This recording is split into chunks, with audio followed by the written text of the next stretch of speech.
Bueno, para tener doble WhatsApp, doble Facebook, bueno, o clonar cualquier aplicación, doble Messenger, en fin. ¿Qué vamos a hacer? Vamos a ingresar a los ajustes del equipo. Antes de eso, por favor, lo primero es descargar la aplicación oficial. En este caso tengo Facebook e Instagram. Bueno, aplica prácticamente para todas las apps.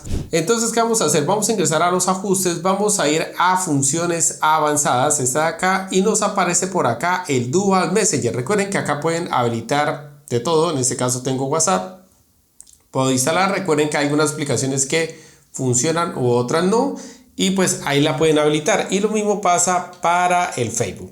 ¿Cómo lo van a notar? Muy fácil, va a aparecer acá WhatsApp, el WhatsApp y el WhatsApp 2 aparece como en este azul, y para el Facebook exactamente igual, Facebook y Facebook 2.